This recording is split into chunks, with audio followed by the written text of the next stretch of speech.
مساء الخير على كل أصحابي، ازيكم؟ يا رب تكونوا بخير. خاطرة كده ودردشة يعني جت على بالي، حبيت أحكيها لكم خصوصا من المكان الجميل ده. يعني أنا بحب جدا منطقة مساكن الضباط في مصطفى كامل. طيب ايه هي الخاطرة بعنوان تأثير قوة الكلمة في حياتنا، أو الكلمة اللي بتطلع من بقك حتى لو بهزار والله العظيم لها تأثير على مستقبلنا. طيب ايه اللي فكرك يا سارة بالكلمة دي أو التأثير أو إن أنا أطلع أشارك؟ هو في حاجة يا جماعة حصلت في حياتي، سيناريو كده تجلى ما كانش لطيف خالص، يعني تمام، مع شخصية ما يعني كانت عزيزة على قلبي. والكلام ده من امتى؟ من 4 5 سنين السيناريو ده حصل. طيب قبليها انا كنت بهزر مع الشخصية دي هزار بكلام، يعني هو السيناريو اللي حصل اللي انا انزعجت منه كنت بهزر بيه تجلى في الواقع. يعني انا بفتكر كده الكلام ورحت قايله ايه، يعني كل ما افتكر اللي حصل وازعل اقول يا ربي ده انا كنت بهزر بالكلام ده، انا كنت بقوله بالظبط. يعني نفس رسمة الادوار بالحاجة اللي انا انزعجت بكله بهزاره كنت بقوله، ومعرفش والله هل انا بقى جذبت لنفسي يحصل كده، ولا هل مثلا ربنا يعني بصرني او اجرى الحاجة على لساني فحصلت تنبأت بيها، معرفش. يعني حتى في الوعي يقول لك ايه، او يقولوا لنا خلي بالكم حتى دكتور احمد عمار عامل كورس كود الكلمه والتفكير، تأثير بقى الكلمة في حياتنا وازاي نبرمج عقلنا وازاي نوقف الافكار السلبية. دي مصيبة سودا، دي بقى حاجة هنعمل لها يعني فيديو تاني.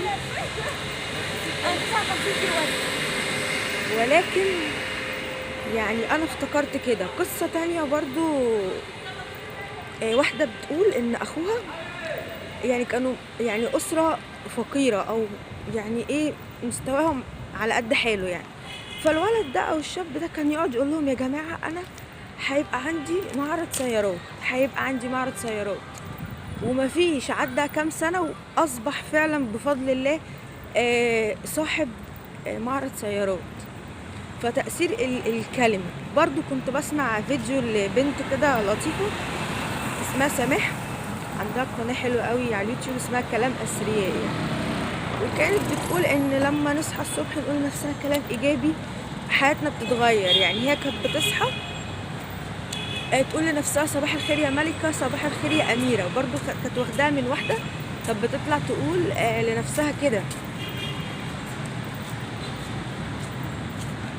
وسبحان الله تجلى في الواقع. تاني حاجة احنا بنقول كلام كتير قوي، يعني الكلام بيبرمج العقل والخيال. يعني انا مثلا في حاجة بستخدمها، مرة كنت في شغلي من سنتين كده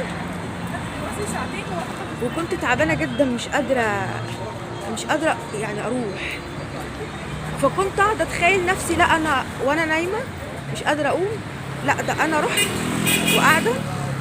وقاعدة على مكتبي والدنيا تمام واليوم ماشي عادي والله. وكنت بحس برضو ان انا ايه قادرة اقوم وقادرة اكمل اليوم